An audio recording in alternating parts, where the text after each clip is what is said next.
সহজভাবে যদি বলি, একদম ব্লান্টলি যদি বলি, চট্টগ্রামে যেটা হয়েছে সেটা হলো বাংলাদেশে হিন্দুত্ববাদীরা দিনে দুপুরে খোলা রাস্তায় একটা মুসলিমকে মেরে ফেলছে।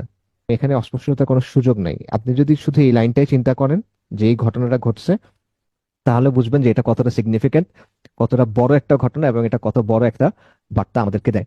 To understand the magnitude of the situation, আপনি ভাবেন যে একই ঘটনা যদি ভারতে হইতো, এরকম কিছু যদি ভারতে ঘটতো তাহলে সেটা কেমন হতো। অথবা অত দূরে যাওয়ার দরকার নেই, আপনি চিন্তা করেন যে বাংলাদেশে যদি উল্টা ব্যাপারটা ঘটতো, তাহলে চিন্তা করেন যে মিডিয়া তখন কি করতো, রাষ্ট্র তখন কি করতো, সুধী সমাজ তখন কি করতো। বাংলাদেশে হিন্দুত্ববাদী যে প্রকল্প, এটা অনেক বছর ধরে, গত কয়েক বছর ধরে বেশ শক্তিশালী হয়ে উঠতেছিল। আজকে যেটা হলো যে তারা নতুন একটা ফেজ শুরু করলো।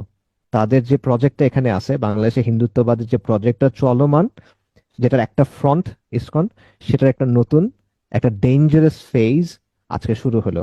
সংকট যেটা তৈরি হলো আজকে, এই আজকে যেটা দেখতেছেন এটা আসলে কোনো সংকটই না, এর চেয়ে আরো বড় সংকট সামনে তৈরি করবে।